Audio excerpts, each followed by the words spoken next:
Does our digital brand affect our physical brand? Are they the same?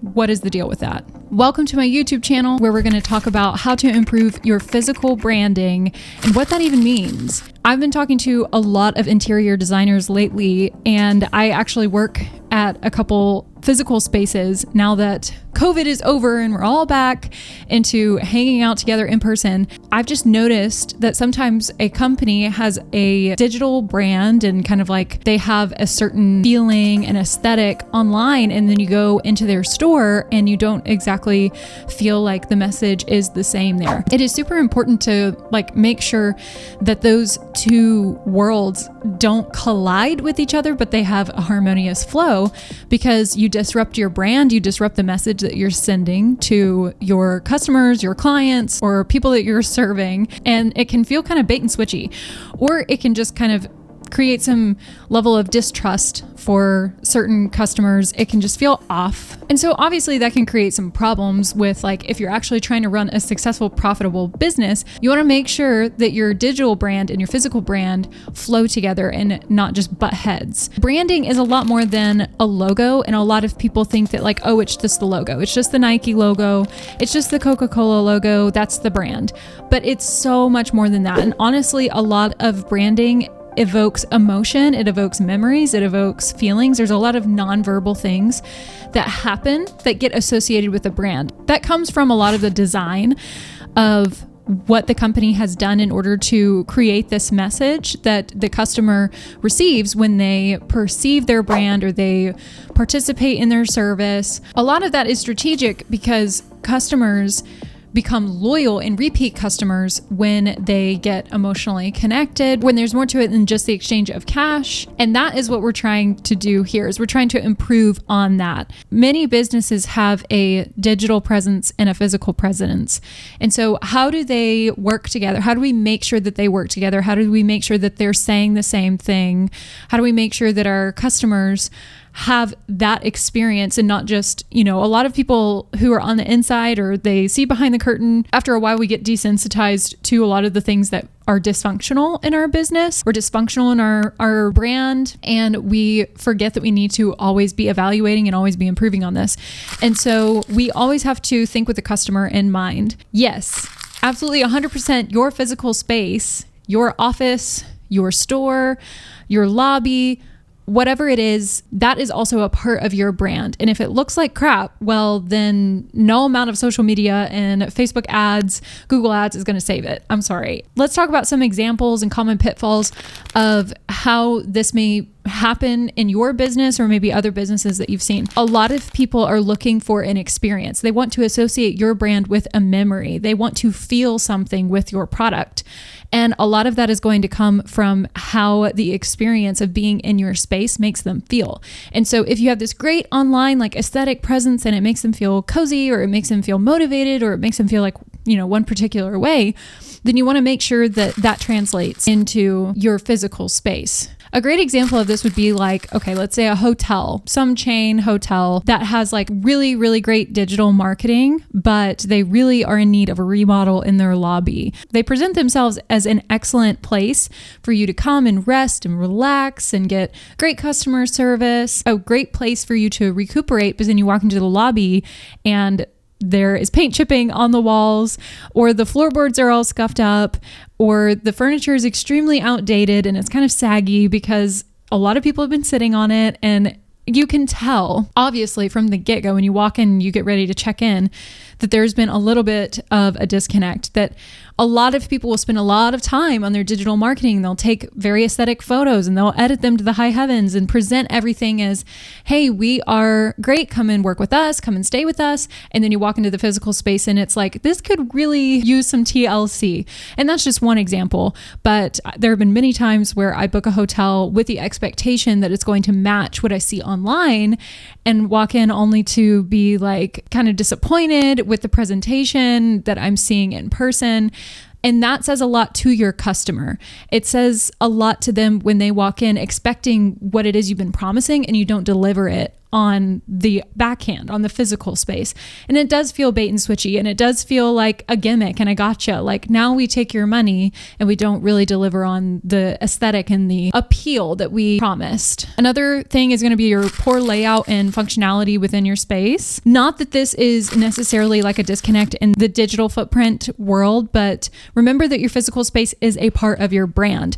And so if you have a store and it just has like poor layout and functionality, not only is it going to kind of create like an awkward customer experience, but it's going to deter them from even being in your space because it's hard to navigate. It doesn't really make sense to them. Maybe it's kind of uncomfortable. Like, if the layout of your store just doesn't really make sense to somebody who's walking in for the very first time, they're not going to know what to do with themselves. They're not going to know where to go.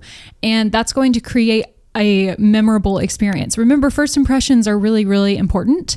You want to make sure that you have some helpful and functional and practical ways for them to automatically just know where to go. If that means that your store needs to have like some signage as far as like, when you walk in, you go here and this is where you find what it is you're looking for, then you should take some time to invest in some signage. I used to work on staff at a church. I worked there for 5 or 6 years, but I was a part of this church for almost a decade. I helped our lobby kind of just like make more sense to newcomers, because all of the time we were having people for the very first time walk through the doors. And I'm not going to lie, our lobby made 0 sense. It didn't make sense where our restrooms were. It didn't make sense where the kitchen was, where we were going to host coffee.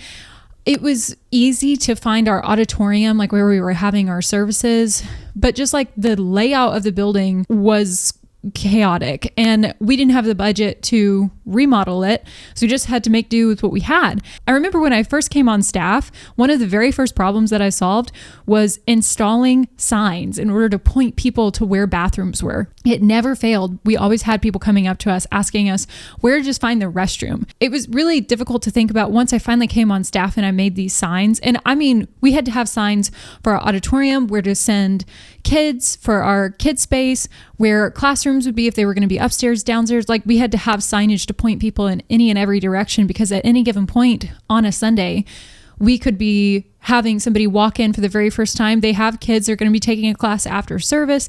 They need to know where the auditorium is. Maybe they need to know where the restroom is. And if we didn't have signs, like, we were going to be answering 5, 6, 7 questions as to where things were. It's like really silly to think about like why you wouldn't have stuff like that in place. But I mean, even outside of a church, we have that all the time. I work part-time at a coffee shop. We have people all the time coming in for the very first time. Do you have a restroom here? Where can you point me in the direction of a restroom? So not just saying that like because people don't know where stuff is, it automatically makes your space impractical and not functional, but doing what you can if you have the ability to design around something to make it practical and functional, and ensure that your customers have more of a seamless experience so they can associate that with your brand, rather than having to ask question after question after question. And every single time they have to put themselves out there in order to solve their own problems, that becomes what they associate with your brand. The thing that I feel like a lot of people still underestimate, though, is going to be the emotional aspect of the entire space. You have to remember that when you think of a brand, you have an emotion, you have a memory. There are going to be feelings involved. Don't underestimate what it is that your space is making people feel. And don't be afraid to ask that question. There's a lot of nonverbal communication that's going to happen when a person walks into your space. How is it designed? How is it painted? What colors did you go with? What lighting did you choose?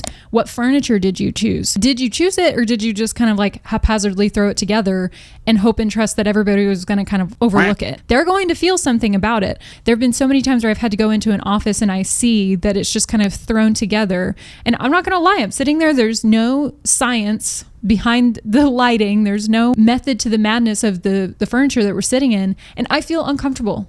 You don't want to make your customers feel uncomfortable. You don't want them to feel like they're in the wrong place. You want to establish this feeling that they have come to the right place for the right thing. It's all intentional with them in mind, curated with them in mind, whatever that looks like for you. Whether you are a dentistry, like a local dentistry, or you're a coffee shop, or you're a bookstore, or you're a clothing store, or whatever. Like, there's obviously you're going to design around different things.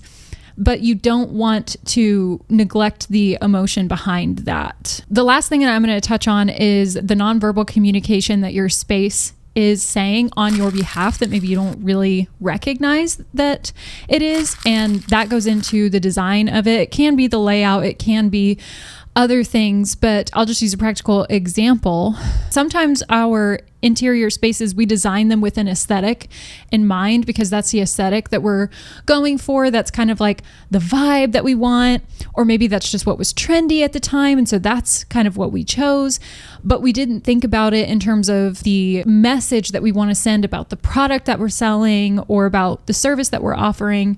And so we just chased a trend rather than kind of cultivating it as a part of our brand identity and our brand culture. There are a lot of things that our customers are associating with our brand that maybe that's not what we're trying to say, but because of the trends that we went with in our design or because of the furniture that we picked, that's what they are hearing. That's what they're receiving through that nonverbal message.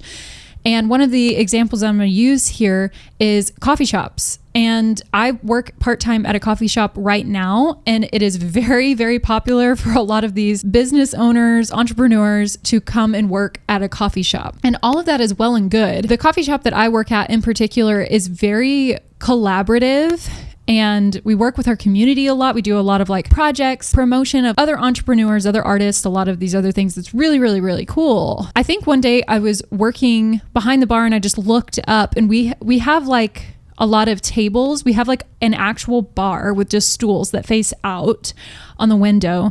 And then we have a couple tables in our main lobby that are just maximum 2-seater, like one chair facing the wall, and then the wall has like a booth. Just these like 2-seater tables just side by side. And then our other like overflow lobby has some not picnic tables, but like dinner tables with some benches, another like multi-seater high table, and then like one couch and 2 chairs that have like more of a living room aesthetic and like 2 other chairs sitting next to him. Anyway, one time I was working behind the bar and I looked up and I saw that like all of our 2-seater tables in our bar with the stools that face out were all taken up by one person each. And all of them were staring at their computers, staring at their phone, headphones in, doing their own thing. And the majority of the time, like, that's fine. But in this digital age where like AI and ChatGPT and everything is kind of like taking over and helping us be more productive, in my mind, there's an opportunity for us to like be productive faster so that we can get back to what a lot of us really crave at the end of the day, and that's human connection. And so I was thinking about how our coffee shop is like a collaborative environment. We thrive on human connection. We really try to promote that, like within all of our merch photo shoots and all of our branding. It's always going to include like multiple people, but then our customers come in and we have these 1-2-seater tables where like one person is sitting by themselves working on a computer screen for a couple hours and they leave, and then the next person comes in and does the same. A lot of coffee shops, a lot of stores, a lot of restaurants can have this sort of thing happen where they were chasing an aesthetic and they were chasing a trend of like, we're doing that minimalist like Apple Store kind of interior design, and then it ends up creating this culture where people are not talking to each other face to face. There's not as much human connection, even though maybe as a brand that's what you were wanting, and as a store that's what you were wanting, but because what was popular at the time interior design wise was what you went with, rather than kind of thinking through the message you want to send to your customers and the culture you want to create from within your 4 walls. You ended up going with the trendy way, and there's a disconnect there. Think about, what you want your brand's values to be, and design around that. Design your functionality and your practicality around it. Design the way you want it to feel. Pick your furniture in that line of thinking. Think about lighting. Think about, all these other things that revolve around the actual physical space of your store, of your business, and try and think from the customer's point of view, from the first time somebody walks in, what is it that they're thinking and feeling, and can you improve upon that? This is just a really short and sweet version of a branding consultation that I would do with one of my businesses, rethinking the physical branding and realigning it with the digital branding and the overall values of your small business. And maybe if you've already got it, you can improve it. Or if you're starting from the ground up, this is the way that you want to think. If you are feeling like this is not something that you can manage, that's totally fine. There are professionals in this industry who help you understand the value of what your space makes a customer feel.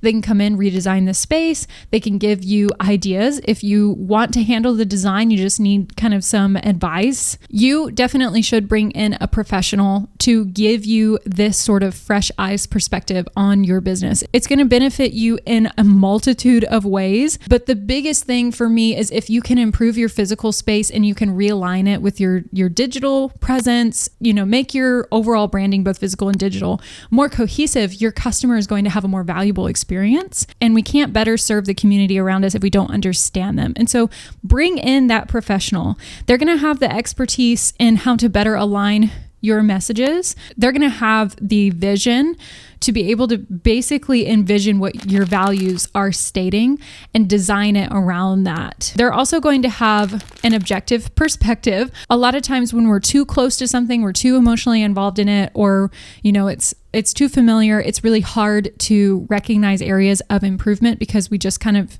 become desensitized to those things. So bring in an external member. I promise they'll be able to offer fresh eyes very quickly. A lot of my consultations happen within an hour, and I can just see like quick touch points, quick pain points that we can improve on. And we just immediately have like better ideas. I just kind of throw them at them. They can take them or leave them. They can choose to manage them, or they can hire me to further take the next steps in order to redesign those areas and rethink those areas in a practical way. In the end, this is all going to foster better customer loyalty, better customer experience. And that is inevitably what we're going for because it just benefits the business as a whole. So if I can recommend you to hire a professional, I cannot say it enough. In the end, you're going to see the value of it. So thanks so much for watching this video. Let me know if there's anything you want me to talk about in the comments below. And if you're looking for a marketing branding expert to take a fresh look at your brand, to take a fresh look at your business, feel free to visit the link in the description of this video and we can collaborate on something creative and improve on your overall marketing and really grow your business into your dream. Thanks so much for watching. I'll see you next time.